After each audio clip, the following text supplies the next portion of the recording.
Hi guys, welcome back to my channel. तो last video में हमने इंपॉर्टेंस तक पढ़ लिया था, importance of small shareholders director. तो मैं आपको इंपॉर्टेंस पढ़ाती हूँ। अब जो 5 पॉइंट रह गए थे वो मैं इस वीडियो में आपको कवर कर देती हूँ। तो पहला पॉइंट ये बोल रहा था कि स्मॉल शेयर होल्डर्स जो भी होते हैं वो स्मॉल इन्वेस्टर्स को वॉइस देते हैं, ठीक है। अब जो भी मीडियम लेवल पे कर रहे हैं, बेसिक लेवल पे कर रहे हैं, उनको प्रोटेक्शन देते हैं, ठीक है। सेकंड पॉइंट है मेजॉरिटी शेयर होल्डर्स के थ्रू एक्सप्लॉयटेशंस को ये क्या करता है, प्रिवेंट करते हैं। और थर्ड पॉइंट ये कहता है कि कंपनीज मैनेजमेंट में ट्रस्ट इंक्रीज करता है। ये फोर्थ पॉइंट ये कहता है कि डिसीजन मेकिंग में फेयरनेस को स्ट्रॉन्ग बनाता है। एंड फिफ्थ पॉइंट ये कहता है कि बैलेंस्ड कॉर्पोरेट गवर्नेंस को प्रमोट करेगा, ठीक है। अपॉइंटमेंट ऑफ डायरेक्टर्स के बारे में अब हम पढ़ने वाले हैं। तो अपॉइंटमेंट ऑफ डायरेक्टर क्या कहता है वो देखते हैं। सो अपॉइंटमेंट ऑफ डायरेक्टर ये कहता है कि अपॉइंटमेंट ऑफ डायरेक्टर का मतलब ये होता है कि वो प्रोसेस है, किसी पर्सन को ऑफिशियली सिलेक्ट और ऑथोराइज किया जाता है इसमें, ताकि वो कंपनी का डायरेक्टर बन सके और कंपनीज एक्ट 2013 और आर्टिकल ऑफ एसोसिएशन के अकॉर्डिंग कंपनी अफेयर्स मैनेज कर सके, ठीक है। अब इसमें कुछ मोड्स होते हैं जो अपॉइंटमेंट ऑफ डायरेक्टर्स को बताते हैं। तो इसमें क्या क्या मोड्स हैं। पहला मोड ये है फर्स्ट डायरेक्टर्स, ठीक है। तो फर्स्ट डायरेक्टर्स का नाम एओए में दिया जाता है, यानी आर्टिकल ऑफ एसोसिएशन में अगर मेंशन नहीं हो तो मेमोरेंडम्स के सब्सक्राइबर्स फर्स्ट डायरेक्टर बन सकते हैं, ठीक है। जो मेमोरेंडम के फर्स्ट सब्सक्राइबर्स होते हैं वो फर्स्ट डायरेक्टर बन सकते हैं, ठीक है। सेकंड पॉइंट आता है इसमें अपॉइंटमेंट बाय शेयर होल्डर्स, ठीक है। ये सबसे कॉमन मेथड होता है। अब इसमें क्या होता है कि डायरेक्टर्स को जनरल मीटिंग में ऑर्डिनरी रिजोल्यूशन पास करके अपॉइंटमेंट दिया जाता है और शेयर होल्डर्स वोट करके डायरेक्टर्स बन सकते हैं, मतलब सिलेक्ट कर सकते हैं वो, ठीक है।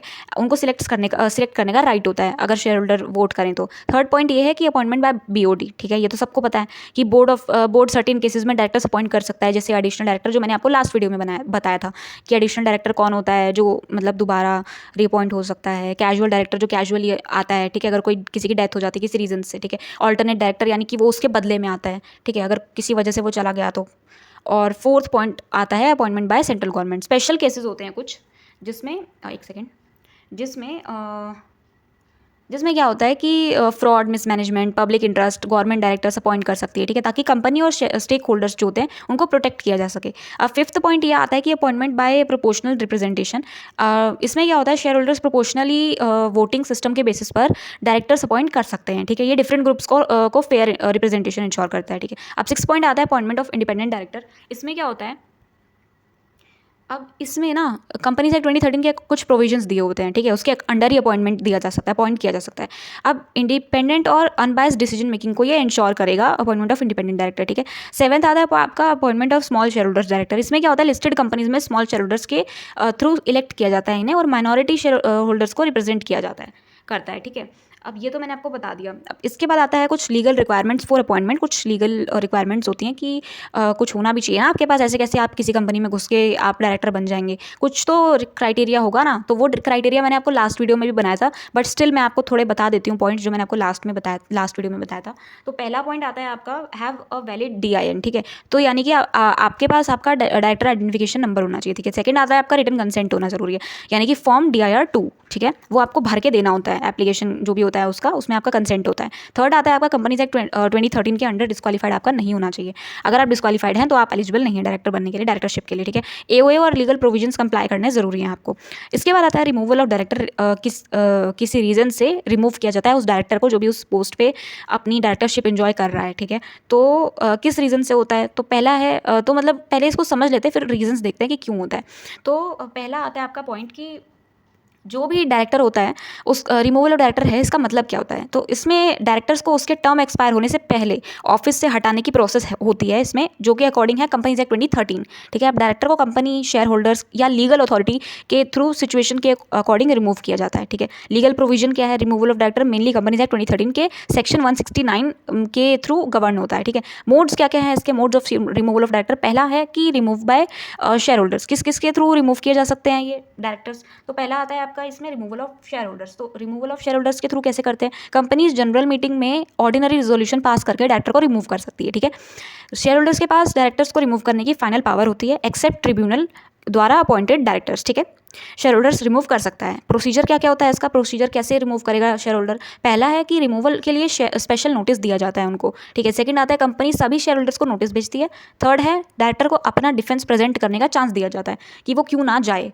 अब फोर्थ वाला पॉइंट है कि वाई नॉट, मतलब वाई नॉट ही और शी गिल्टी। अगर वो गिल्टी नहीं है तो वो नहीं जाएगा, अगर उसने एविडेंस प्रूव कर दिए तो, बट अगर नहीं किए तो फिर शेयर होल्डर उनको रिमूव कर सकते हैं, ठीक है। फोर्थ वाला पॉइंट जो है कि जनरल मीटिंग में ऑर्डिनरी रेजोल्यूशन पास होता है। एंड फिफ्थ है जो भी रजिस्ट्रार ऑफ कंपनी है उसके साथ फिलिंग की जाती है, आरओसी जो होता है। मैंने आपको फर्स्ट यूनिट में, सेकंड यूनिट में, थर्ड यूनिट में भी आई गेस पढ़ाया है इसके बारे में, आरओसी क्या होता है, जहाँ पे कंपनीज का रजिस्ट्रेशन होता है, ठीक है। मोटा मोटी मैंने आपको बताया था। सेकंड पॉइंट आता है रिमूवल बाय ट्रिब्यूनल, एनसीएलटी। अब एनसीएलटी तो सबको पता है क्या है, एक जुडिशरी बॉडी है जो डायरेक्टर को रिमूव कर सकती है, ठीक है। NCLT means national company law tribunal, ठीक है। ये क्या करती है, फ्रॉड, मिसमैनेजमेंट या जो भी ऑपरेशन है उसके केसेस में ये किया जाता है, ठीक है।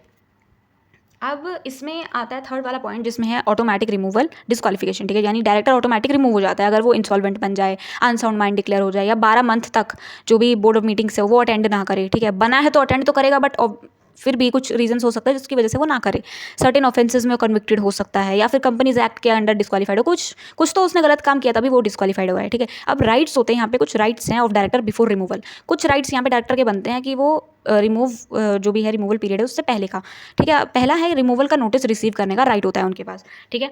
अगर उनको रिमूव किया जाएगा तो कंपनी मतलब सब साथ में बैठ के क्या करेगी, मीटिंग बुलाएगी कि हाँ ये जो डायरेक्टर है ये किसी काम का नहीं है, इसको तो हम निकालेंगे। तो इसके बारे में डायरेक्टर का जानना बहुत ज़रूरी है कि मुझे निकाला जा रहा है, तो उसके हाथ में पहले नोटिस आएगा कि मुझे निकाला जा रहा है ये रीजंस की वजह से, ठीक है। तो सो दैट उसके पास एविडेंस प्रूफ करने का थोड़ा टाइम मिल जाए उसको। अब नेक्स्ट आता है आपका रिप्रेजेंटेशन देने का राइट। वही जो मैंने अभी आपको बताया कि अगर वो गिल्टी नहीं है तो वो अपना जो भी उसका एविडेंस है वो दिखा सकता है, या प्रूफ जो भी है, जो भी उसको बोलना है इस बारे में वो बोल सकता है। थर्ड पॉइंट है आपका कि मीटिंग में सुना जाने का राइट, ठीक है। मीटिंग में अगर वो कुछ कह रहा है अपने रिगार्डिंग कुछ भी बता रहा है तो उसको सुनेगा मीटिंग, जो भी है, जो भी जहाँ पे भी ये चल रहा है मामला वो सुनेगा। अब फोर्थ पॉइंट आता है आपका खुद का डिफेंस करने का राइट। उसको खुद को प्रोटेक्ट करने का राइट है वहाँ पे कि वो अपने एविडेंस प्रूफ करेगा जो भी होता है, ठीक है। एक्सेप्शंस इसमें कुछ दिए हुए हैं। पहला तो इसमें ये बताया है कि डायरेक्टर को रिमूव नहीं किया जा सकता। क्यों नहीं किया जा सकता, उसके कुछ एक्सेप्शंस है, ठीक है। फिर भी अगर उसको रिमूव नहीं किया जा सकता, अगर कंपनी को लगे कि ये डायरेक्टर बनने के लायक नहीं है तो भी उसको रिमूव नहीं किया जा सकता। कुछ एक्सेप्शंस हैं उसके। वो एक्सेप्शन क्या है मैं आपको बताती हूँ। देखो, पहला एक्सेप्शन ये है कि ट्रिब्यूनल यानी एनसीएलटी द्वारा अपॉइंट किया गया हो। अगर वो डायरेक्टर एनसीएलटी के द्वारा अपॉइंट किया गया है तो उसको रिमूव नहीं किया जा सकता, ठीक है।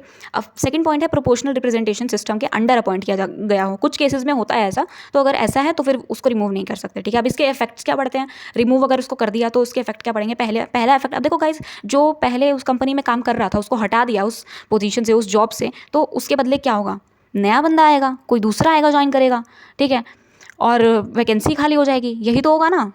मतलब ये तो कॉमन सेंस की बात है, इसमें तो याद रटने का तो कुछ है नहीं। अगर वो बंदा अपनी वैकेंसी छोड़ के जा रहा है, अपनी जॉब छोड़ के जा रहा है, तो उसके बदले कोई दूसरा आएगा, या फिर वैकेंसी खाली रहेगी, कोई दूसरा ढूंढा जाएगा उसके बदले जो ऑनेस्ट हो, जो अपना काम अच्छे से करे, जो भी है, ठीक है। तो इफेक्ट्स पढ़ लेते हैं अच्छे से। तो पहला पॉइंट आता है आपका यहाँ पे, director ceases to hold office immediately, ठीक है। डायरेक्टर तुरंत अपना ऑफिस छोड़ देता है। इफेक्ट ये पड़ेगा, पहला, रिमूवल के बाद तुरंत अपना ऑफिस छोड़ेगा। सेकंड, बोर्ड में वैकेंसी क्रिएट हो जाएगी, जो मैंने आपको भी बताया। थर्ड पॉइंट है कंपनी नया डायरेक्टर अपॉइंट कर सकती है, ये भी मैंने अभी आपको बताया। एंड फोर्थ पॉइंट है आरओसी के रिमूवल की इन्फॉर्मेशन दी जाएगी, ठीक है। आरओसी को ये बताया जाएगा कि हमारा ये डायरेक्टर था, जो भी बात है, और हमने इसको निकाल दिया, या जो भी बात थी, ठीक है।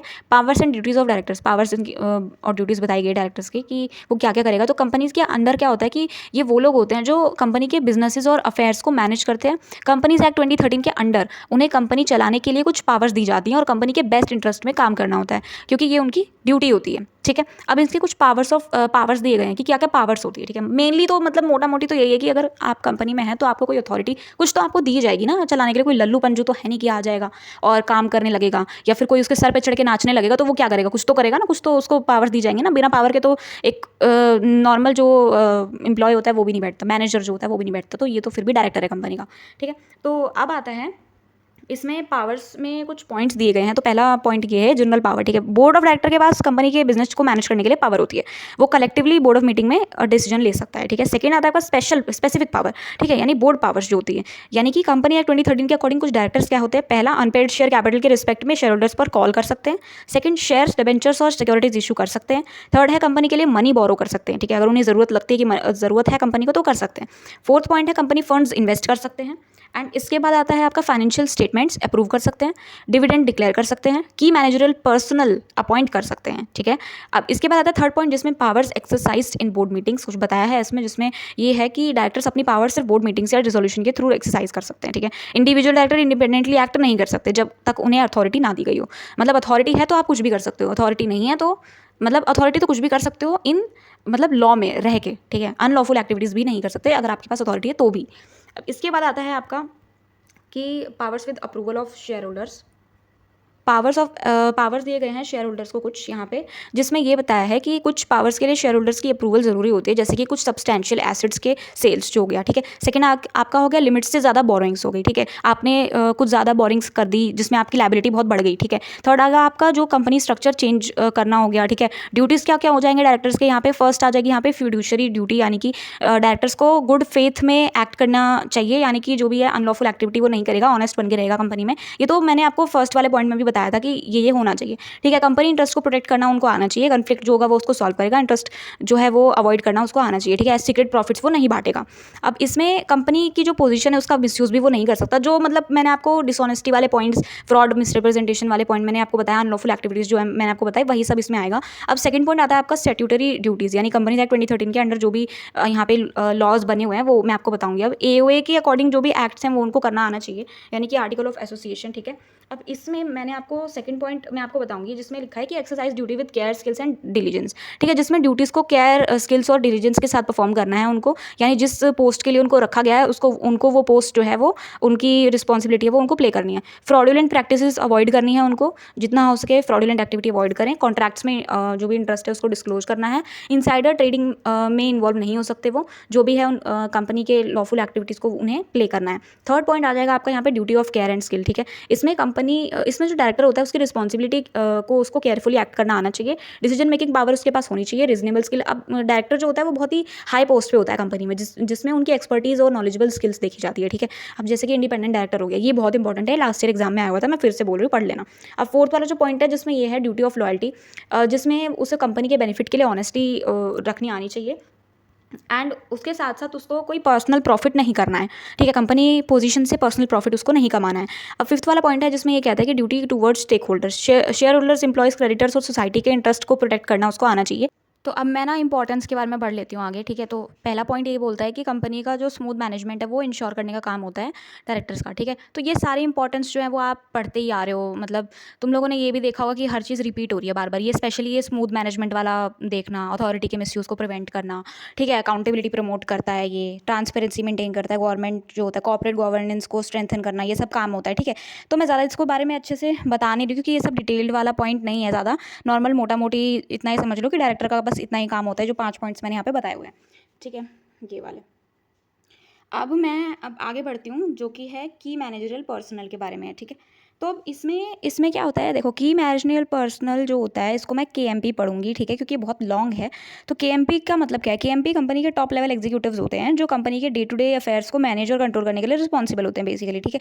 तो कंपनीज एक्ट 2013 के अकॉर्डिंग केएमपी के बारे में अगर मैं बात करूँ तो कंपनी के सबसे इंपॉर्टेंट मैनेजरियल पर्सन होते हैं जो कंपनी की प्रॉपर फंक्शनिंग्स को इंश्योर करते हैं, ठीक है। अब इनका लीगल प्रोविजन क्या है, केएमपी को कंपनीज एक्ट 2013 के अंडर सेक्शन 2 सबसेक्शन 51 के अंडर डिफाइन किया गया है, ठीक है। अगर देखो सेक्शन लिख के आते हो दी बेस्ट, नहीं लिख के आते हो ऑल द बेस्ट, बहुत अच्छी बात है।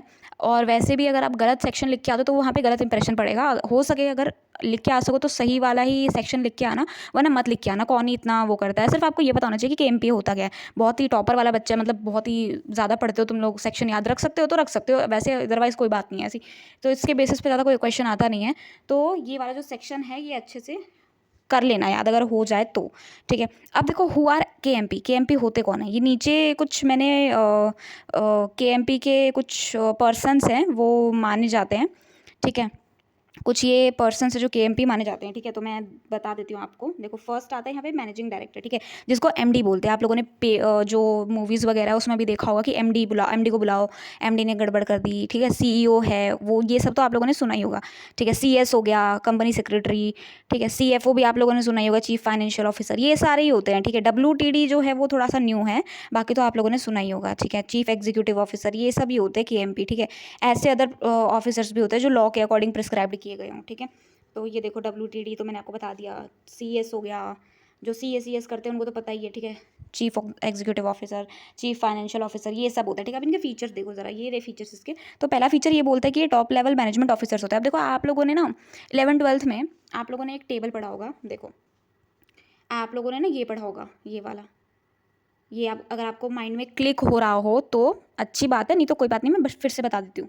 देखो फर्स्ट वाले में आता है आपका टॉप मैनेजमेंट, ठीक है। सेकंड में आता है आपका लोअर मैनेजमेंट, और थर्ड में आता है आपका मतलब सबसे लास्ट वाला लोअर, लोअर या मिडल बोल लो, कुछ भी एक ही बात है, ठीक है। तो इस तरह से होता है। टॉप में आपके सीईओ आ गए, ठीक है, सीईओ, सीएफओ, ठीक है। सेकंड में आपके आ जाते हैं जो कि प्लांट सुपरिटेंडेंट, ये सब हो गया, ठीक है। एंड लास्ट में आपके जो सुपरवाइजर्स वगैरह होते हैं, ठीक है, वो सब आ जाते हैं। तो ये सब होता है इसमें। अब इसके की फीचर्स मैंने आपको बता दिया। पहला ये टॉप लेवल मैनेजमेंट है, यहाँ पे जितने भी बड़े बड़े जो मतलब सबसे ऊपर वाले जो होते हैं ना उनको बोलते हैं, ठीक है। सेकंड आता है आपका डे टू डे ऑपरेशंस के लिए ये रिस्पॉन्सिबल होते हैं, बोर्ड ऑफ डायरेक्टर यानी बीओडी के थ्रू अपॉइंट किए जाते हैं। अब ये वाली लाइन तो आपको रट गई होगी, ठीक है। अब आता है कंपनीज एक्ट 2013 को कंप्लाई करना जरूरी होता है इसके अंडर, और डिसीजन मेकिंग और एडमिनिस्ट्रेशन का जो इंपॉर्टेंट रोल है वो ये प्ले करते हैं। अब अपॉइंटमेंट कैसे किया जाता है केएमपीज का, तो वो देख लो ज़रा। देखो, केएमपी जो होते हैं वो बोर्ड ऑफ डायरेक्टर के द्वारा अपॉइंट किए जाते हैं कंपनीज एक्ट 2013 के प्रोविजंस के अकॉर्डिंग, और इसकी क्वालिफिकेशन, एक्सपीरियंस और एलिजिबिलिटी के बेसिस पर उनके पास क्या क्या होना चाहिए। तो पहला रिक्वायरमेंट्स, क्वालिफिकेशंस होनी चाहिए, जैसे स्पेशली सीएस और सीएफओ जो होता है, ठीक है, उनके पास ये होना चाहिए। सेकेंडली आता है आपका नॉट बी डिस्क्वालीफाइड, यानी डिस्क्वालीफाइड ये नहीं होने चाहिए एक्ट के अंडर। उसके बाद आता है आपका कंपनी द्वारा डिसाइडेड टर्म्स के अंडर काम करना होता है, ठीक है। रोल्स ऑफ केएमपी के बारे में अगर मैं बात करूं तो पहला आ जाएगा आपका बोर्ड के डिसीजन इंप्लीमेंट करते हैं, ये इनके रोल्स बता रही हूँ, ठीक है। देखो, अगर आप लोगों को ना रोल्स में भी कोई प्रॉब्लम है और समझ में नहीं आ रहा है, तो आप ये भी लिख के आ सकते हो कि फ्रॉड मिसमैनेजमेंट से ये बचाव करते हैं, एंड डेली बेसिस ऑपरेशंस को मैनेज करना, ये सब तो मतलब जो नॉर्मली एम्प्लॉय का काम होता है वैसे ही इनका भी काम होता है। बस ये बात है कि इनके पास अथॉरिटी होती है, ठीक है, थोड़ी ज़्यादा होती है। मैनेजमेंट और बोर्ड के बीच का लिंक जो होता है उसका काम करते हैं ये। फाइनेंशियल एडमिनिस्ट्रेशन को कंट्रोल करते हैं, मैनेज मेंटेन करते हैं, ठीक है। लीगल रिक्वायरमेंट्स की कंप्लायंस को इंश्योर करते हैं, और मतलब वगैरह वगैरह जो भी है, ये सब 5 पॉइंट्स हैं, मैंने यहाँ पे नॉर्मली लिख दिया ताकि आप लोगों को समझ आ जाए कि ये होता क्या है। अब देखो, इसके आ जाते हैं यहाँ पे इंपॉर्टेंस में आ गया आपका पहला इंपॉर्टेंस की कंपनी मैनेजमेंट की एफिशिएंसी इंप्रूव करेगा, लीगल कंप्लायंस ट्रांसपेरेंसी इंश्योर करेगा। ये तो कॉमन सेंस वाले पॉइंट है, ठीक है, जो मैं ऊपर से पढ़ती हुई आ रही है वही सब आप हर उसमें लिख के आ सकते हैं। जैसे लेट से अगर आपको ना कोई क्वेश्चन नहीं आ रहा और आपको शीट भरनी है ना, तो आप ये बेस्ट तरीका है शीट भरने का, आप लिख के आ सकते हो इंपॉर्टेंस में ये सब, ठीक है। उसके बाद आता है बेटर फाइनेंशियल कंट्रोल में हेल्प करेगा, डिसीजन मेकिंग प्रोसेस में हेल्प करेगा, सपोर्ट करेगा, कॉर्पोरेट गवर्नेंस की स्ट्रेंथन करेगा। अब आता है बोर्ड मीटिंग्स। अब ये थोड़ा सा इंपॉर्टेंट है, ठीक है। बोर्ड मीटिंग्स में होता क्या है, क्या होता है यहाँ पे, मीटिंग कराते हैं, मीटिंग मीटिंग शादी, शादी नहीं कराते, मीटिंग कराते हैं, ठीक है, बोर्ड की मीटिंग। अब देखो, बोर्ड मीटिंग में क्या होता है, बोर्ड ऑफ डायरेक्टर की एक फॉर्मल मीटिंग होती है, फॉर्मल वाली, ठीक है, अनफॉर्मल नहीं कि गप्पे मार रहे हैं बैठ के, फॉर्मल वाली होती है, जिसमें कंपनी के मैनेजमेंट एडमिनिस्ट्रेशन से रिलेटेड इंपॉर्टेंट डिसीजन लिए जाते हैं, ठीक है, कि हाँ भाई कंपनी में क्या कर दिया किसी ने, मतलब क्या चल रहा है, क्या हो रहा है, ठीक है, ये सब बातें होती हैं। ये कंपनीज एक्ट 2013 के आर्टिकल ऑफ एसोसिएशन के प्रोविजंस के अकॉर्डिंग कंडक्ट की जाती है। अब इसका जो लीगल प्रोविजंस है, जैसे कि board meetings mainly companies act 2013 के सेक्शन 173 से सेक्शन 174 तक गवर्न होती है, ठीक है। सेक्शंस देख लो गाइज, अगर आप लोगों को सेक्शन याद होते हैं तो दी बेस्ट, नहीं होते तो कोई बात नहीं। मतलब काफ़ी बच्चे जो ये भी बोलते हैं ना कि दीदी आप ना सेक्शन मेंशन नहीं करते हो, तो मैंने यहाँ पे थोड़े बहुत सेक्शन भी मेंशन कर दिए हैं। देखो, सारे सेक्शंस मेंशन करना इम्पॉसिबल है, क्योंकि हर एक किताब में जो भी सेक्शंस हैं ना वो अलग अलग होते हैं। ऐसा नहीं कि हर एक सेक्शन में एक ही सेक्शंस मेंटेन करके रखते हैं, मेंशन करके रखते हैं, क्योंकि बहुत सारे राइटर्स होते हैं। तो मतलब ये इम्पॉसिबल है। तो मैंने ना यहाँ पे कुछ हर एक किताब में जो सेम सेम सेक्शन है ना वो यहाँ पे मैंने मेंशन कर दिया। अगर आपको लिख के आना हो तो आप लिख के आ सकते हो, अदरवाइज कोई प्रॉब्लम नहीं है, आप डेफिनेशंस भी लिख के आ सकते हो, ठीक है। तो देखो, सेक्शन मैंने आपको बता दिया 173 टू 174। इसके फीचर्स देखो, कंपनी के डायरेक्टर के बीच हेल्ड होती है, डिसीजन मेकिंग मैनेजमेंट के लिए यूजफुल होती है, कंपनीज एक्ट के अंडर मैंडेटरी है, और डिसीजन रिजोल्यूशन के थ्रू लिए जाते हैं ये, प्रॉपर नोटिस और प्रोसीजर फॉलो करना जरूरी है। नंबर्स ऑफ बोर्ड मीटिंग, अब देखो ये वाला जो है ना, ये वाला भी बहुत इंपॉर्टेंट है, ठीक है। फीचर्स अगर ना भी करो ना तो भी चलेगा, लेकिन नंबर ऑफ बोर्ड मीटिंग जरूर याद रखना पड़ेगा आपको। नोटिस वगैरह, कोरम वगैरह ये जो होता है ना, ये सब याद करना जरूरी है। देखो, नंबर ऑफ बोर्ड मीटिंग में क्या होता है, फर्स्ट बोर्ड मीटिंग जो होगी वो इनकॉर्पोरेशन के 30 डेज के अंडर होनी चाहिए। जैसे मान लो आपकी कंपनी बन रही है, ये बन के रेडी हो गई, ठीक है, ये मान लो ये आपकी कंपनी है, अरे नॉर्मल कंपनी बना लो, ठीक है, मतलब मेरी ड्राइंग अच्छी है पर इस पर बन नहीं रहा है, ठीक है। अब देखो, ये मान लो आपकी कंपनी है, फर्स्ट बोर्ड मीटिंग आपकी इस कंपनी के बनने के 30 दिन के अंदर हो जानी चाहिए, ठीक है। इसके बाद मोस्ट कंपनीज के लिए साल में कम से कम 4 बोर्ड मीटिंग्स तो होनी ही चाहिए, कि मतलब वो कहते हैं ना लीप ईयर, हर 4 साल में आता है, तो लीप ईयर मान लो, ठीक है, लीप ईयर से याद रख सकते हो। 2 मीटिंग्स के बीच का जो गैप होना चाहिए वो 120 डेज से ज़्यादा नहीं होना चाहिए। जैसे मान लो आपने ना मैं डेट तो यहाँ पे मेंशन नहीं कर रही हूँ, जैसे मान लो आपने ना 30 30 डेज़ के अंदर अगर आपने बना ली, ठीक है। अब इसके बाद ना मान लो आपने ना 3 तारीख को बनाई, ठीक है, 3 मार्च मान के चलते हैं, ऐसे आपने इस तारीख को मीटिंग रखी थी, ठीक है। अब इसका जो 120 डे होगा ना, 120 डे के अंदर बन हो जानी चाहिए दूसरी मीटिंग जो होगी, ठीक है, सेकंड वाली जो होगी। अगर आपने 120 डेज से ज़्यादा कर लिया तो फिर कुछ लीगल एक्शंस भी होते हैं जो कंपनी के उसमें होते हैं, वो लिए जा सकते हैं। ठीक है, तो 1 पर्सन कंपनी और स्मॉल कंपनीज के लिए ये रूल्स रिलैक्सड होते हैं, क्योंकि 1 पर्सन कंपनी में तो क्या ही है, अकेला बंदा है, ठीक है, मौज मौज ले रहा है वो कंपनी के। स्मॉल कंपनीज जो होती है वो छोटी छोटी कंपनीज होती है, उसमें ज़्यादा इंप्लॉयज़ भी नहीं होते, लोग भी कम होते हैं। ठीक है, अभी तो मतलब वो बेस स्ट्रॉन्ग कर ही रही होती है, तो उनके लिए थोड़ा रिलैक्सड होता है, क्योंकि जब अकेला बंदा है, थोड़े ही लोग हैं, तो क्या करेंगे वो फिर मीटिंग्स रख के। ठीक है, मीटिंग्स एंड ऑल। अब आता है नोटिस ऑफ बोर्ड मीटिंग्स। ठीक है, अब नोटिस देख लो क्या होता है। नोटिस में क्या होता है, मिनिमम जो डेज होना चाहिए, मिनिमम डायरेक्टर्स को मिनिमम 7 डेज का नोटिस दिया जाना चाहिए। कुछ भी अगर उनको उनसे अगर मीटिंग रखनी है, बात करनी है, या फिर कुछ भी कॉन्फ्रेंस वगैरह जो भी है, आपको उनको 7 डेज पहले यानी 1 हफ्ता पहले बताना है कि आपको नोटिस देना पड़ेगा। ठीक है, उसके बाद आता है नोटिस इलेक्ट्रॉनिकली या रिटर्न फॉर्म में भेजा जा सकता है। अगर आपको ऑनलाइन भेजना है तो आप ऑनलाइन भेज दो, रिटर्न भेजना है तो रिटर्न भेज दो। उसमें डेट, टाइम, प्लेस और एजेंडा इंक्लूड होना चाहिए कि आपको किस टाइम पे आना है, किस जगह पर आना है, क्या डेट है और क्या एजेंडा, यानी कि जो भी बातचीत है, मैटर जो है वो मैटर है क्या, किस मैटर पर बुलाया जा रहा है। ठीक है, वो सब होना चाहिए। अब आता है quorum of board meeting. Quorum क्या होता है वो देखो। देखो कोरम में क्या होता है ना कि कोरम का मतलब होता है बेसिकली मीटिंग कंडक्ट करने के लिए required minimum number of director होता है। ठीक है, कि इतने तो डायरेक्टर होने ही चाहिए। अब देखो मीटिंग बुलाई है तो ऐसा तो है नहीं कि अनलिमिटेड डायरेक्टर्स आ जाएंगे। ठीक है, ऐसा तो नहीं है, या फिर एक ही डायरेक्टर आएगा या फिर 2 आएंगे, ऐसा नहीं है। अब देखते जरा कितने डायरेक्टर बुलाया जा रहा है। टोटल डायरेक्टर का 1/3 यानी कि 2 डायरेक्टर जो भी ज़्यादा हो, ठीक है, वो होना चाहिए। यानी टोटल डायरेक्टर का जो मतलब जैसे मान लो 10 डायरेक्टर हैं, अब इसका ना 1/3 होना चाहिए। ठीक है, इसका 1/3 होगा, या फिर 2 डायरेक्टर जो भी ज़्यादा हो, ठीक है, वो कर सकते हैं। अब कोरम के बिना मीटिंग कंडक्ट नहीं की जा सकती। जब अब जैसे मान लो ना, आपको 10 डायरेक्टर का 1/3 आपने कर दिया। ठीक है, तो गाइज आप लोग 1/3 निकाल के मुझे कमेंट में बताएंगे कि कितना होता है। मुझे तो पता है। ठीक है, अब कुछ कुछ ऐसे हैं जो 1/3 कुछ अलग ही निकाल के दिखाएंगे। ठीक है, तो फिर भी कोई बात नहीं, आपको पता होना चाहिए, तो इसलिए मैं देखना चाहती हूँ कि आप लोग क्या कमेंट करेंगे। तो प्लीज़ मुझे कमेंट में ज़रूर बताना अगर आप लोग 1/3 आप लोगों ने निकाल लिया हो तो। अब कोरम के बिना मीटिंग कंडक्ट क्यों नहीं की जा सकती, इसका भी एक रीज़न है। जैसे मान लो आपको यही नहीं पता कि कितने डायरेक्टर्स आएंगे, तो मतलब एक्सपेंस भी तो होता है ना यार। देखो, अगर आप 4 चीज़ें लगती हैं, अगर आप किसी को बुलाते हो अपने घर में, नॉर्मली किसी गेस्ट को भी बुला लेते हो अपने घर में, तो कितना सामान लाना पड़ता है, चाय बनाओ, नमकीन लाओ, बिस्किट, मतलब कोल्ड ड्रिंक वगैरह जो भी है। ठीक है, तो इतनी चीज़ें तो लगती है। वैसे ही अगर आप मीटिंग कर रहे हो तो ऐसा तो है नहीं बस मीटिंग के लिए आए हो, कुछ खाने पीने का सामान होगा। ठीक है, कुछ और भी एक्सपेंस हो सकता है, तो वो बात है। ठीक है, अब उसी लिमिट में जितने डायरेक्टर आएंगे ना, उसी के हिसाब से वहाँ पे एक्सपेंस भी किया जाएगा। अब आता है agenda of board meeting. Agenda में क्या क्या डिस्कस हो सकता है। बोर्ड मीटिंग में डिस्कस होने वाले कुछ इंपॉर्टेंट मैटर्स है जो इंक्लूड करते हैं स्टेटमेंट अप्रूवल। ठीक है, फाइनेंशियल स्टेटमेंट जो होगा उसका देखना है। डायरेक्टर या केएमपी की अपॉइंटमेंट रिमूवल, वो भी बात कर सकते हैं उसके बारे में। डिविडेंड डिक्लेरेशन के बारे में बात कर सकते हैं। फंड बोरो करने के बारे में बात कर सकते हैं। कंपनी पॉलिसी और डिसीजन के बारे में बात कर सकते हैं। ठीक है, रिजोल्यूशन इन मीटिंग्स के बारे में भी बात कर सकते हैं। डिसीजन इन फॉर्म में लिए जाते हैं, या तो ऑर्डिनरी रिजोल्यूशन यानी मेजोरिटी अप्रूवल। ठीक है, जैसे मान लो 10 लोग हैं, 10 लोग बोलते हैं कि ना हम तो चाय पियेंगे। ठीक है, मैं सिर्फ एक एग्जांपल दे रही हूँ। ठीक है, जैसे मान लो 10 लोग बोलते हैं हम तो चाय पियेंगे, और बाकी के जो 8 लोग हैं वो ये बोलेंगे कि मुझे तो हमें तो कॉफ़ी पीनी है। ठीक है, तो जो ये 10 वाले होंगे ना, ये जीतेंगे और इनके लिए चाय बनवाई जाएगी, क्योंकि मेजोरिटी चल रही है यहाँ पे। अब आएगा स्पेशल रिजोल्यूशन है, सेकंड पॉइंट है। स्पेशल केसेस में अगर रिक्वायर्ड हो, जैसे मान लो वही स्पेशल केसेस में अगर मान लो इन 8 की बात कम पड़ गई थी, इन 8 के बदले ये जो 10 हैं ये जीत गए थे। ठीक है, अब स्पेशल रिजोल्यूशन में क्या हो सकता है, इनकी भी बात मानी जा सकती है। ठीक है, इनके लिए भी कॉफ़ी मंगाई जा सकती है, ऐसा भी हो सकता है, तो वो स्पेशल रिजोल्यूशन आ जाएगा। अब आता है यहाँ पे कि जो भी इंपॉर्टेंस है बोर्ड मीटिंग की, कि क्यों कंडक्ट कराई जाती है बोर्ड मीटिंग। तो पहला इसका ये है कि कंपनी का प्रॉपर मैनेजमेंट को इंश्योर करना, डिसीजन मेकिंग प्रोसेस, वही बात है, ट्रांसपेरेंसी अकाउंटेबिलिटी को मेंटेन करना।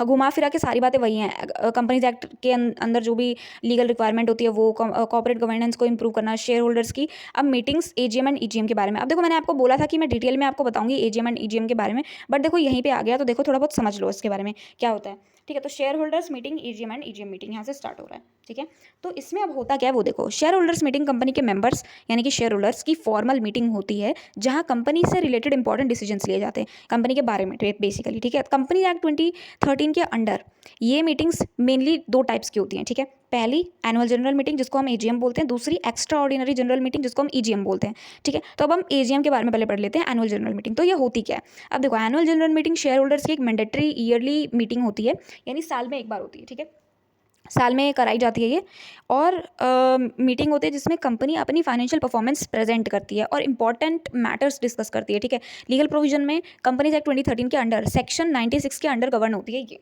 ठीक है। सेक्शन 96 मैंने यहाँ पे मेंशन किया, अगर आपको याद रखना हो तो आप रख सकते हो, वरना इट्स ओके। बट ये क्वेश्चन आता है एग्जाम में, अगर सेक्शन याद रखोगे ना तो इंप्रेशन थोड़ा सा अच्छा पड़ेगा। 96 से तो है। अब जिसको जो क्रिकेट देखता है ना, 96 जिसका जर्सी नंबर है वो याद रख लेना उससे।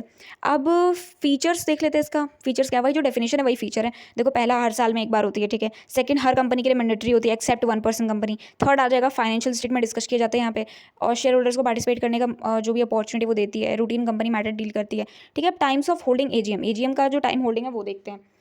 देखो, टाइम होल्डिंग में क्या आता है, फाइनेंशियल ईयर के एंड के 6 मंथ के अंडर एजीएम होल्ड करनी होती है। देखो यहाँ पे 6 मंथ का टाइम दिया हुआ है, ठीक है, 6 महीने का टाइम दिया है। First AGM financial year closing के 9 मंथ के अंडर होल्ड होनी चाहिए, ठीक है। 9 मंथ यहाँ पे सेकंड यहाँ पे दे दिया कि होल्ड किस टाइम पे करनी है। First AGM financial year closing के 9 मंथ के अंदर होल्ड होनी चाहिए, ठीक है। उसके बाद आता है 2 एजीएम के बीच का गैप जो होना चाहिए वो 15 मंथ से ज़्यादा नहीं होना चाहिए। जैसे आपने 2 एजीएम कंडक्ट करवाई, तो जैसे मान लो पहले आपने जो कंडक्ट करवाई ना, उसके बाद जो आप कंडक्ट करवाओगे यानी दूसरी, उनके बीच का जो गैप होगा वो 15 मंथ से ज़्यादा नहीं होना चाहिए, ठीक है। अब आ जाएगा आपका बिजनेस ट्रांजेक्टेड इन एजीएम, ठीक है। फाइनेंशियल स्टेटमेंट का अप्रूवल होना चाहिए इसमें। उसके बाद आता है डिक्लेरेशन ऑफ डिविडेंड, इसमें होगा। इसमें यहाँ पे आपका डायरेक्टर्स की अपॉइंटमेंट, रीअपॉइंटमेंट हो सकती है, ऑडिटर्स की अपॉइंटमेंट हो सकती है, कंपनी परफॉर्मेंस की डिस्कशन हो सकती है। अब आते हैं हम ईजीएम के बारे में। देखो, नाम से ही पता चल रहा है एक्स्ट्रा ऑर्डिनरी जनरल मीटिंग, ठीक है। तो इसमें होता क्या है वो देखते हैं। देखो, अब इसमें ना इस मीटिंग में ना, ये मीटिंग जो होती है ना, वो 2 एजीएम के बीच या अर्जेंट स्पेशल मैटर्स डिस्कस करने के लिए होल्ड की जाती है, जो एजीएम तक वेट नहीं कर सकते। जैसे मान लो कुछ भी हो गया, जैसे मान लो कंपनी में ना घपला हो गया, तो ऐसा तो है नहीं कि आप एजीएम तक का वेट करोगे, घपला होते रहने दोगे कि हाँ पैसे चोरी हो रहे हैं, कोई बात नहीं, हम तो एजीएम तक का वेट करेंगे आराम से, तब तक तो 2-3 करोड़ वो आराम से मार लेगा जो फ्रॉड कर रहा है, ठीक है। ऐसा थोड़ी ना करोगे। तो आप क्या करोगे, ईजीएम बुलाओगे कि हाँ ये बंदा है, ये गिल्टी है, हमने इसको चोरी करते हुए पकड़ा है, या जो भी रीजंस है, हमने इसको फ्रॉड करते हुए देखा है और ये हमारे पास प्रूफ है। आप उसको प्रूफ दिखाओगे और उसका आप जो भी है उसको डिस्क्वालीफाई करवाओगे, भगा दोगे उसको, ठीक है। जो भी बंदा होगा जो वो करेगा, ठीक है। ना कि आप एजीएम तक का वेट करोगे कि हाँ कोई बात नहीं, कोई बात नहीं, 2-3 करोड़ तो आराम से उसको मारने दो आराम से, तब तक हम एजीएम तक का वेट कर लेते हैं। ऐसा थोड़ी ना करोगे। तो इसलिए एक्स्ट्राऑर्डिनरी जनरल मीटिंग होती है कि जिसमें आप ना एजीएम तक का वेट नहीं कर सकते, ठीक है। तो स्पेशल मैटर्स के लिए डिस्कस करने के लिए बुलाई जाती है ये। लीगल प्रोविजंस के अंडर ये सेक्शन 100 के अंडर गवर्न होती है, ठीक है। यहाँ पे सेक्शन देखो दिया हुआ है मैंने, फीचर्स में ये होता है अर्जेंट मैटर राइज होने पर हेल्ड होती है ये, साल में कभी भी बुलाई जा सकती है, स्पेशल बिजनेस डील के लिए होती है ये, एजीएम मतलब हो सकती है। और एजीएम की तरह रूटीन मीटिंग नहीं होती है कि रूटीन के अलावा मतलब साल में जैसे एजीएम होता है वैसे ही हो सकती है, तो ऐसा नहीं होगा इसमें। बोर्ड, शेयर होल्डर या ट्रिब्यूनल द्वारा बुलाई जा सकती है, ठीक है। अब who can call AGM, AGM बुला कौन सकता है, पहला बीओडी यानी बोर्ड ऑफ डायरेक्टर जो होंगे वो बुला सकते हैं, ठीक है। उसके बाद आएगा आपके जो शेयर होल्डर्स हैं वो बुला सकते हैं। उसके बाद आएगा एनसीएलटी यानी national company law tribunal, special cases में वो बुला सकते हैं। बिजनेस ट्रांजेक्टेड इन ईजीएम, अब बिजनेस ट्रांजेक्टेड इन ईजीएम वाला जो पॉइंट है उसमें क्या है कि मेमोरेंडम या आर्टिकल ऑफ एसोसिएशन में चेंज होना चाहिए, शेयर्स या डिबेंचर्स इशू करना, डायरेक्टर्स को रिमूव करना, इंपॉर्टेंट फाइनेंशियल या स्ट्रक्चर्स डिसीजंस, ठीक है। उसके बाद आता है कंपनी को अफेक्ट करने वाला अर्जेंट मैटर, ठीक है। इंपॉर्टेंस देखो, जो शेयर होल्डर्स होते हैं ना उनका पार्टिसिपेशन इंश्योर करता है, ये ट्रांसपेरेंसी प्रमोट करता है, डिसीजन मेकिंग में हेल्प करता है, शेयर होल्डर्स के राइट जो होते हैं उसको प्रोटेक्ट करने में हेल्प करता है, कॉर्पोरेट गवर्नेंस को स्ट्रेंथन करता है। इंपॉर्टेंस सबके सेम है, ठीक है, ज़्यादा कोई अंतर नहीं है, सब में एक ही पॉइंट है। अब फायदा होगा, जो फायदा होगा वो एडवांटेज होगा वो इंपॉर्टेंस में आएगा, जो डिसएडवांटेज होगा वो डिसएडवांटेज में आएगा, जो नेगेटिव पॉइंट होगा। अब आते थे difference between AGM and EGM, AGM और ईजीएम के बीच में डिफरेंस जो है ना वो ये भी बहुत इंपॉर्टेंट है, ये भी आ सकता है एग्जाम के अंदर, ठीक है। तो इसको भी देख लो जरा एक बारी। अब देखो, पहला आता है यहाँ पे कि मीनिंग पे आता है सबसे पहले, ठीक है। एजीएम में क्या होता है, शेयर होल्डर्स की मैंडेटरी ईयरली मीटिंग होती है, ठीक है। ईजीएम में क्या होता है, अर्जेंट मैटर्स के लिए स्पेशल मीटिंग होती है, ठीक है। सेकंड बेसिस आ जाता है आपका फ्रीक्वेंसी। एजीएम में क्या होता है, हर साल एक बार हेल्ड होती है एजीएम, ईजीएम जब भी जरूरत हो तब हेल्ड होती है, कोई फिक्स्ड फ्रीक्वेंसी नहीं है इसमें, ठीक है। थर्ड आ जाता है आपका लीगल प्रोविजन, इसमें कंपनीज एक्ट 2013 का सेक्शन 96 होता है, ईजीएम के अंदर कंपनीज एक्ट 2013 का सेक्शन 100 होता है, सेंचुरी, ठीक है। फोर्थ वाला जो पॉइंट है इसमें क्या है, नेचर ऑफ बिजनेस, नेचर क्या होता है इसमें, एजीएम में क्या होता है रूटीन और रेगुलर बिजनेस डील्स करती है ये, और एजीएम में क्या होता है सिर्फ स्पेशल और अर्जेंट बिजनेस डील करती है। पर्पस क्या होता है एजीएम का, एनुअल परफॉर्मेंस और फाइनेंशियल स्टेटमेंट्स को रिव्यू करना, और ईजीएम का पर्पस क्या होता है, अर्जेंट या स्पेशल मैटर्स पर डिसीजन लेना, ठीक है। अब इसके बाद आता है आपका times of holding. Times of holding में जो एजीएम होता है वो फाइनेंशियल ईयर एंड होने के 6 मंथ के अंडर होना चाहिए। ईजीएम जो होता है वो साल में कभी भी होल्ड की जा सकती है क्योंकि अर्जेंट बेसिस पे है। 7th वाला पॉइंट है कन्वीनिंग अथॉरिटी, ठीक है। एजीएम में सिर्फ बोर्ड ऑफ डायरेक्टर द्वारा बुलाई जाती है एजीएम, और ईजीएम में कोई भी आने की board of director, share holders requisition पर या ट्रिब्यूनल एनसीएलटी द्वारा बुलाई जा सकती है, ठीक है। 8th वाला पॉइंट आता है आपका स्कोप ऑफ डिसीजन, अब इसमें क्या है, देखो स्कोप ऑफ डिसीजन में ये बताया है कि एजीएम में कंपनी के ओवरऑल परफॉर्मेंस पर ब्रॉड डिस्कशन होती है और ईजीएम में सिर्फ स्पेसिफिक अर्जेंट इश्यूज तक लिमिटेड होती है, ठीक है। अब आता है आपका नेक्स्ट सब heading, that is convening and conduct of meetings, ठीक है। अब इसमें क्या होता है वो देखो, convening and conduct of meeting का मतलब क्या होता है, मीटिंग को कॉल करने और कंपनीज एक्ट 2013 और आर्टिकल ऑफ एसोसिएशन के अकॉर्डिंग प्रॉपरली कंडक्ट करने की प्रोसीजर से है, ठीक है। इससे मीटिंग ऑर्डरली, लीगल और ट्रांसपेरेंट मैनर में होल्ड होती है, मतलब जो भी मीटिंग है ना उसको लीगली कंडक्ट करवाना, बस यही होता है इसमें। कन्वीनिंग ऑफ मीटिंग का मेन जो, अगर सिंपल लैंग्वेज में बोलूँ तो ये होता है कि कन्वीनिंग ऑफ मीटिंग में मेंबर्स या डायरेक्टर्स को प्रॉपर नोटिस भेजकर मीटिंग अरेंज या कॉल करना होता है, ठीक है। जैसे मान लो आपको ना मन कर गया मीटिंग करने का, उसमें कुछ आपको मुद्दे मिल गए जिसमें आपको बात करनी है, तो आप ना कॉल करने के लिए नोटिस भेजोगे, और वो भी नोटिस कब, 7 दिन पहले, ठीक है। उनको नोटिस भेजोगे, notice can be in the form of either in the form of the electronical mode and in the written mode, ठीक है। अब आता है steps in convening a meeting. Steps में क्या क्या आ जाता है, पहला स्टेप आता है आपका अथॉरिटी टू कन्वीन मीटिंग। इसमें मीटिंग्स कन्वीन की जाती हैं बोर्ड ऑफ डायरेक्टर द्वारा, सबसे कॉमन है ये। शेयर होल्डर्स द्वारा सब स्पेशल केसेस में कुछ होते हैं, एंड जो कि कंपनी सेक्रेटरी द्वारा यानी कि बोर्ड की तरफ से, ठीक है। ट्रिब्यूनल द्वारा सर्टेन केसेस में भी हो सकता है। सेकेंड आता है आपका यहाँ पे जो भी है, सेकंड आता है आपका नोटिस ऑफ मीटिंग, ठीक है। अब इसमें क्या होता है, सभी मेंबर्स डायरेक्टर को प्रॉपर नोटिस जाना चाहिए। Minimum notice period generally 21 clear days होती है। देखो मैंने डायरेक्टर का बोला था आपको 7 डेज, ठीक है। अब क्योंकि यहाँ पे शेयर होल्डर्स की बात हो रही है, तो शेयर होल्डर्स के लिए 21 डेज क्लियर होती है। शेयर होल्डर्स मीटिंग के लिए आपको 21 डेज पहले नोटिस भेजना पड़ेगा, डायरेक्टर के लिए 7 एंड शेयर होल्डर्स के लिए 21, ठीक है। नोटिस में डेट, टाइम, प्लेस और एजेंडा इंक्लूड होता है, वो डायरेक्टर में भी था, इसमें भी है, शेयर होल्डर में भी, ठीक है। थर्ड वाला आपका आता है एजेंडा ऑफ मीटिंग। इसमें क्या होता है, एजेंडा का मतलब है डिस्कस होने वाले आइटम्स की लिस्ट होती है। जैसे आपको चाय में नमक कम हो गया, सॉरी चाय में चीनी कम हो गई, चाय में इलायची नहीं है, ठीक है, चाय में अदरक नहीं डाली, या चाय में सिर्फ पानी डाल दिया, दूध की चाय बनाई नहीं ढंग से, ये सब तो सिर्फ, ये तो राशन वाली बात है, ठीक है। अब मैंने आपको एग्जांपल दिया है, एक तरह की ये भी लिस्ट ही हो गई ना।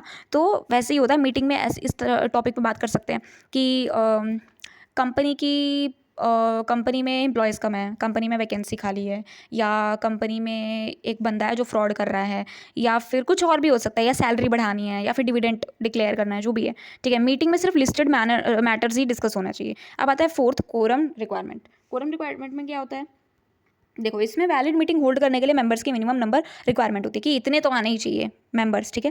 क्वारम के बिना मीटिंग इनवैलिड होती है। अब आता है कंडक्ट ऑफ मीटिंग। इसमें क्या होता है, कंडक्ट ऑफ मीटिंग का मतलब है मीटिंग को प्रॉपर और लॉफुल मैनर में होल्ड और मैनेज करने की एक्चुअल प्रोसीजर, ठीक है। स्टेप्स होते हैं इसके कुछ कंडक्ट ऑफ मीटिंग के। पहला आता है आपका चेयरपर्सन ऑफ मीटिंग। इसमें क्या होता है, देखो इसमें क्या होता है कि जो भी आपका ये इसमें ना चेयरपर्सन मीटिंग को प्रिसाइड करता है, ठीक है, ऑर्डर मेंटेन करता है और स्मूथ फंक्शनिंग इंश्योर करता है, ठीक है। सेकंड आएगा आपका attendance and quorum. Attendance record की जाती है इसमें। मीटिंग स्टार्ट करने के लिए कोरम प्रेजेंट होना जरूरी है। जैसे मान लो आप प्रॉक्सी नहीं लगा सकते, ठीक है। प्रॉक्सी आप तब लगा सकते हो या तो उसकी तबीयत खराब हो गई जो बंदा आने वाला था, या फिर कुछ भी अर्जेंट काम हो सकता है, तब आप प्रॉक्सी, वो प्रॉक्सी नहीं कि आप तो आए नहीं कॉलेज में, वो वाली प्रॉक्सी समझ रहे हो ना, वही वाली प्रॉक्सी, वो वाला नहीं कि आप तो मतलब आपका मन नहीं था, आप तो घर पे मौज कर रहे हो और प्रॉक्सी आपने अपनी दोस्त से लगवा दी, ठीक है। ऐसा कंपनी में नहीं होता। कंपनी में क्या होता है ना कि आपको अगर अर्जेंट काम पड़ गया तो ही आप प्रॉक्सी लगवा सकते हो। अर्जेंट काम मीन्स कि आपको या तो आप उस स्टेट से बाहर गए हो, या उस कंट्री से बाहर गए हो, या फिर आपको कोई भी कुछ भी काम हो सकता है, कुछ अर्जेंट हो गया, या फिर हद से ज़्यादा ना आपकी तबीयत खराब हो गई, ठीक है, आपकी क्रिटिकल सिचुएशन हो गई, तो उसमें आप प्रॉक्सी लगवा सकते हो, ठीक है। तो अटेंडेंस आपकी लगेगी चाहे आप कंपनी में हो चाहे कॉलेज में, ठीक है। अब आता है third point, that is discussion of agenda. अब एजेंडा के आइटम्स एक एक करके डिस्कस किए जाते हैं, ठीक है। इसमें मेंबर्स अपने व्यूज़ एक्सप्रेस करते हैं, ठीक है।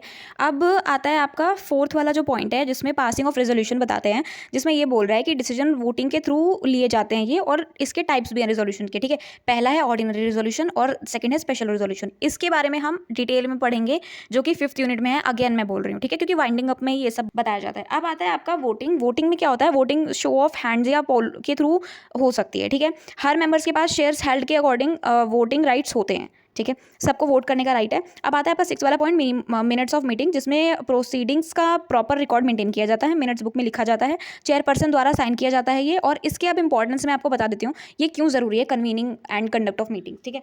ये इसलिए ज़रूरी है क्योंकि देखो ये इंश्योर करता है लीगल कंप्लायंस को, डिसीजन मेकिंग ट्रांसपेरेंसी मेंटेन करके रखता है, मेंबर्स के बीच जो प्रॉपर कम्युनिकेशन है वो प्रोवाइड करके रखता है, पावर के मिसयूज को प्रिवेंट करता है, और कॉर्पोरेट गवर्नेंस को स्ट्रेंथन करता है, ठीक है। अगेन वही पॉइंट है, बस इसमें जो एक पॉइंट था दैट इज मेंबर्स के बीच जो प्रॉपर कम्युनिकेशन है वो प्रोवाइड करता है, वो वाला न्यू पॉइंट था, बाकी सब सेम ही था। अब आता है आपका requisites of a valid meeting. इसमें क्या होता है वो देखो requisites of a valid meeting में क्या होता है, एक वैलिड मीटिंग वो होती है जो प्रॉपरली कॉल की गई हो, ठीक है, आपने प्रॉपर नोटिस भेजा है, फिर वो प्रॉपरली लीगल फॉर्म में आए हैं, उन्होंने नोटिस को एक्सेप्ट किया एंड ड्यूली कॉन्स्टिट्यूटेड हो और कंपनीज एक्ट 2013 और एओए के अकॉर्डिंग कंडक्ट की गई हो, ठीक है। अगर कोई रिक्वायरमेंट मिसिंग हो तो मीटिंग इनवैलिड हो सकती है, रिक्वायरमेंट फुल होनी चाहिए। रिक्विजिट्स ऑफ अ मीटिंग कैसे होगी, पहला आता है आपका proper authority to convene meeting. Meeting competent authority जो होती है यूजुअली बोर्ड ऑफ डायरेक्टर द्वारा कॉल की जानी चाहिए, ठीक है। अगर बोर्ड ऑफ डायरेक्टर ने कॉल कर दिया और आपने उसको एक्सेप्ट कर लिया तो वो वैलिड मानी जाएगी, ठीक है। अनऑथराइज्ड मीटिंग इनवैलिड हो जाएगी फिर वहाँ पे। सेकंड पॉइंट आ जाएगा आपका यहाँ पे प्रॉपर नोटिस ऑफ मीटिंग। सभी मेंबर्स डायरेक्टर्स को प्रॉपर नोटिस दिया जाएगा। नोटिस में इंक्लूड होना चाहिए क्या क्या, date, time, place and agenda, कि आप किस टॉपिक पे बात करेंगे वहाँ पे, एंड जो आपका टाइम है, जो आपका प्लेस है, वही सेम चीज़ डायरेक्टर में था, वही सेम चीज़ शेयर होल्डर में था, ठीक है। मिनिमम नोटिस पीरियड फॉलो करना जरूरी होता है। जनरली जो शेयर होल्डर्स होते हैं, मैंने आपको बताया था 21 डेज का लीगल नोटिस उनको देना जरूरी है। कोरम आएगा इसके बाद। कोरम में वही, कोरम का मतलब है कि मिनिमम जो लोग हैं वहाँ पे कितने प्रेजेंट होंगे, वो जो मैंने आपको बताया था कि 10 का 1/3, जो मैंने आपको एग्जांपल दिया था, ठीक है, लास्ट वाले में। अभी मीटिंग कंडक्ट करने के लिए मिनिमम नंबर ऑफ मेंबर्स का प्रेजेंट होना जरूरी होता है। कोरम की बिना मीटिंग वैलिड नहीं मानी जाएगी। फोर्थ आएगा आपका प्रॉपर एजेंडा, कि एजेंडा को नोटिस में क्लियरली मेंशन करना जरूरी होता है। सिर्फ एजेंडा में दिए गए मैटर्स ही मीटिंग में डिस्कस किए जाने चाहिए, ठीक है। फिफ्थ पॉइंट आएगा आपका प्रॉपर चेयरमैन। मीटिंग कंडक्ट करने के लिए एक चेयरमैन अपॉइंट किया जाना चाहिए। जैसे आप लोगों ने लोकसभा राज्यसभा वाला देखा होगा, तो लोकसभा के जो मेंबर है कौन है, ओम बिरला जी, ठीक है। तो वो क्या करते हैं, वो सुनते हैं बातों को, एंड जो भी संसद में जो भी बातचीत होती है, अगर मेजोरिटी सही है तो फिर वो बिल पास कर दिया जाता है, ठीक है, या जो भी पास करते हैं वो लोग, ठीक है। तो एक तरह का मैंने आपको एग्जाम्पल दिया है यहाँ पे। अब आएगा नेक्स्ट आपका यहाँ पे कंप्लायंस विद लीगल प्रोविजंस। इसमें क्या होता है, मीटिंग को कंपनीज एक्ट 2013 के प्रोविजंस फॉलो करने चाहिए। साथ ही एओए के जो भी प्रोविजंस है उसको फॉलो करना जरूरी है, क्योंकि अगर आप फॉलो नहीं करेंगे तो फिर वो एक्ट के अंडर लीगल नहीं माना जाएगा ना, फिर वो अनलॉफुल हो जाएगा। अब आएगा आपका seventh point, that is proper conduct of meeting, जिसमें है मीटिंग ऑर्डरली मैनर में होनी चाहिए, कंडक्ट होनी चाहिए, एंड डिस्कशन, वोटिंग और डिसीजन मेकिंग प्रॉपरली मैनेज होनी चाहिए। 8 पॉइंट आएगा आपका proper voting and resolution. Decisions valid voting process के थ्रू लिए जाने चाहिए। रेजोल्यूशंस ऑर्डिनरी या स्पेशल प्रॉपरली पास होने चाहिए, ठीक है। हर चीज़ आपका लीगली चल रहा है यहाँ पे, ठीक है। इसके बाद आएगा आपका प्रॉपर रिकॉर्डिंग ऑफ मिनट्स, ठीक है, जिसमें है मीटिंग की प्रोसीडिंग को मिनट्स बुक में रिकॉर्ड करना जरूरी होता है। मिनट्स पर चेयरमैन के सिग्नेचर होने चाहिए। अब आएगा रिजोल्यूशन। रिजोल्यूशन का मतलब क्या होता है वो देखो जरा। देखो, रिजोल्यूशन का मतलब होता है फॉर्मल डिसीजन जो कंपनी के मेंबर्स यानी कि शेयर होल्डर्स या बोर्ड ऑफ डायरेक्टर द्वारा प्रॉपर्ली कन्वीन मीटिंग में लिया जाता है। ये कंपनीज एक्ट 2013 के अंडर कंपनी डिसीजन अप्रूव करने के लिए लीगल मेथड होता है। अब जरा इसके फीचर्स देख लो। फर्स्ट फीचर ये है कि ये मीटिंग का फॉर्मल डिसीजन होता है। सेकंड, बोर्ड मीटिंग्स या जनरल मीटिंग्स में पास किया जाता है। थर्ड, मिनट्स बुक में रिकॉर्ड किया जाता है। फोर्थ, कंपनी पर बाइंडिंग होता है। और फिफ्थ पॉइंट ये है कि लीगल प्रोसीजर फॉलो करना जरूरी है। मतलब सब में कुल मिला के सेम ही है, ज़्यादा कुछ डिफरेंस नहीं है, बस ये थोड़ा सा ज़्यादा हटके था फीचर्स इसका रिजोल्यूशंस का, ठीक है। अब इसके टाइप्स देखो, मैंने आपको बोला था कि मैं 5th यूनिट में अच्छे से पढ़ाऊंगी, बट लेकिन फिर भी मैंने यहाँ पे थोड़ा डिटेल में बता दिया अच्छे से कि आपको डिटेल में समझ आ जाए। देखो, टाइप्स ऑफ रिजोल्यूशन मैंने आपको बताया था, ऑर्डिनरी और स्पेशल वाला, ठीक है। तो पहला आता है आपका ऑर्डिनरी। ऑर्डिनरी देखो जरा होता क्या है। ऑर्डिनरी रिजोल्यूशन में ऐसा रिजोल्यूशन जो सिंपल मेजॉरिटी 50% से ज़्यादा वोट्स से पास होता है, ठीक है। रूटीन बिजनेस मैटर्स के लिए यूज होता है ये। एग्जाम्पल, डायरेक्टर की अपॉइंटमेंट, ठीक है। डिक्लेरेशन ऑफ डिविडेंड डिक्लेयर करना, ऑडिटर्स की अपॉइंटमेंट, ठीक है। सेकंड वाला होता है आपका स्पेशल रेजोल्यूशन, यानी कि ऐसा रेजोल्यूशन जो कम से कम 75% मेजॉरिटी वोट से पास होता है, ठीक है। फिर पहले वाला 50% से पास होता है, ये वाला 75% मेजॉरिटी वोट से पास होता है, क्योंकि ये स्पेशल है, ठीक है, नाम में ही स्पेशल है, तो ये 75% से ज़्यादा वोट से पास होगा। इंपॉर्टेंट और स्पेशल डिसीजंस के लिए रिक्वायर्ड होता है ये। एग्जाम्पल रहेगा इसका मेमोरेंडम या आर्टिकल ऑफ एसोसिएशन में चेंज, कंपनी का नाम चेंज करना। थर्ड है शेयर कैपिटल रिड्यूस करना, ठीक है। थर्ड आएगा आपका पॉइंट बोर्ड रिजोल्यूशन। अब इसमें क्या होता है, ये बोर्ड ऑफ डायरेक्टर द्वारा बोर्ड मीटिंग में पास किया जाता है। Day to day management decision से रिलेटेड होता है ये। एग्जाम्पल, फंड बोरो करना, की मैनेजरियल पर्सनल अपॉइंट करना, KMP जो मैंने आपको बताया था, ठीक है। फाइनेंशियल स्टेटमेंट्स अप्रूव करना, ठीक है। इसके बाद आता है आपका रिटर्न रिजोल्यूशन। मेन जो थे वो मैंने आपको बता दिए, मेन थे ऑर्डिनरी और स्पेशल वाला, ठीक है। ये दोनों तो थोड़ा मतलब वैसे है, ये इतना एग्जाम में पूछा नहीं जाता, ठीक है। रिटर्न रिजोल्यूशन में क्या होता है जरा ये देख लो एक बारी। देखो, रिटर्न में होता है कि ऐसा डिसीजन होता है जो फॉर्मल मीटिंग में होल्ड के बिना लिया जाता है, ठीक है। रिजोल्यूशन डायरेक्टर या मेंबर्स के बीच सर्कुलेट किया जाता है और रिटर्न अप्रूवल ली जाती है, ठीक है। सर्कुलेशन रिजोल्यूशन भी इसको बोला जाता है। पोस्टल बैलेट के बारे में अब हम पढ़ते हैं। पोस्टल बैलेट क्या होता है, देखो, पोस्टल बैलेट का मतलब है कि ये एक वोटिंग मेथड है जिसमें कंपनी के शेयर होल्डर्स अपने वोट पोस्टल या इलेक्ट्रॉनिक मीन्स के थ्रू देते हैं और फिजिकल मीटिंग अटेंड किए बिना।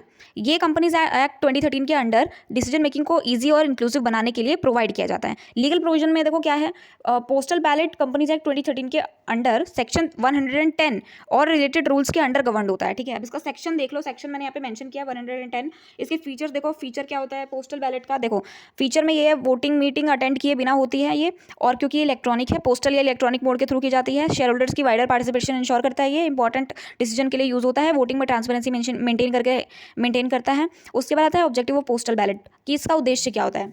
ठीक है, तो पहला आता है आपका यहाँ पे ये रहा, to allow shareholders who can not attend meeting to vote. ये उनके लिए होता है जो शेयर होल्डर्स मीटिंग अटेंड नहीं कर सकते, उन्हें वोटिंग की अपॉर्चुनिटी देना। सेकंड आता है डिसीजन मेकिंग में पार्टिसिपेशन बढ़ाना। थर्ड आता है प्रोसेस को कन्वीनियंट और टाइम सेविंग बनाना। फोर्थ आता है फेयर वोटिंग सिस्टम एंश्योर करना। And fifth is corporate governance improve करना। मैटर्स रिक्वायरिंग पोस्टल बैलेट, ठीक है, कुछ मैटर्स होते हैं जो रिक्वायर होते हैं पोस्टल बैलेट के लिए। देखो कुछ इंपॉर्टेंट मैटर्स पोस्टल बैलेट के थ्रू डिसाइड किए जाते हैं, जैसे कि पहला आता है मेमोरेंडम ऑफ एसोसिएशन, ठीक है, या फिर आर्टिकल ऑफ एसोसिएशन में ऑल्ट्रेशन। ठीक है, उसके बाद आ जाता है आपका कंपनी ऑब्जेक्टिव में चेंज करना, या फिर शेयर का बायबैक होना, अंडरटेकिंग का होल या फिर सब्सटेंशियल पार्ट का सेल, या फिर डिफरेंशियल राइट्स वाले शेयर्स का इशू करना। प्रोसीजर देखो जरा पोस्टल बैलेट का क्या होता है। पहला आता है बोर्ड पोस्टल बैलेट के लिए रिजोल्यूशन अप्रूव करना जरूरी है। ठीक है, पहला मैंने आपको बता दिया। सेकंड है शेयर होल्डर्स को ड्राफ्ट रेजोल्यूशन के साथ नोटिस भेजा जाता है। थर्ड है वोटिंग पीरियड दिया जाता है, जनरली 30 डेज। ठीक है, यहाँ पे आप 30 डेज आ गया, ठीक है, 1 महीने का टाइम दिया जाता है। फोर्थ आता है आपका शेयर होल्डर्स पोस्टर या इलेक्ट्रॉनिक मीन्स से वोट कास्ट करते हैं। उसके बाद आता है आपका स्क्रूटिनाइजर वोट्स वेरीफाई करना। ठीक है, उसके बाद आता है रिजल्ट डिक्लेयर और रिकॉर्ड किया जाता है। मतलब ये एक प्रोसेस है पोस्टल बैलेट का जो किया जाता है। इसके बाद आता है आपका ई वोटिंग। अब ई वोटिंग क्या है? ई वोटिंग देखो नाम से पता चल रहा है गाइज, इलेक्ट्रॉनिक वोटिंग। ठीक है, अब इलेक्ट्रॉनिक वोटिंग एक फैसिलिटी है जिसमें कंपनी के शेयर होल्डर्स इंटरनेट या ऑनलाइन प्लेटफॉर्म्स के थ्रू रिजोल्यूशन पर वोट कास्ट करते हैं फिजिकल वोटिंग की जगह पर। ठीक है, ये कंपनी एक्ट 2013 के अंडर वोटिंग को ईजियर और फास्टर और ट्रांसपेरेंट बनाने के लिए इंट्रोड्यूस किया गया था। और लीगल प्रोविजन में बताया जाए तो ये सेक्शन 108 के अंदर गवर्न किया है। और फीचर्स देख लो जरा इसके, वोटिंग इलेक्ट्रॉनिक सिस्टम में होता है ऑनलाइन के थ्रू, और शेयर होल्डर्स कहीं से भी वोट कर सकते हैं इसमें। और इसके बाद ये बताया है इसमें कि जैसे फिजिकल मीटिंग अटेंड करने की इसमें ज़रूरत नहीं है। सिक्योर और टाइम बाउंड प्रोसेस होता है। रिजल्ट ऑटोमेटिकली और एक्यूरेटली इसमें कैलकुलेट किया जाता है। ऑब्जेक्टिव्स ऑफ ई वोटिंग देखो जरा, ऑब्जेक्टिव क्या है? शेयर होल्डर्स की पार्टिसिपेशन को बढ़ाना, वोटिंग प्रोसेस को सिंपल और convenient banana and physical meeting का टाइम और कॉस्ट बचाना, ट्रांसपेरेंसी और एक्यूरेसी को इंश्योर करना।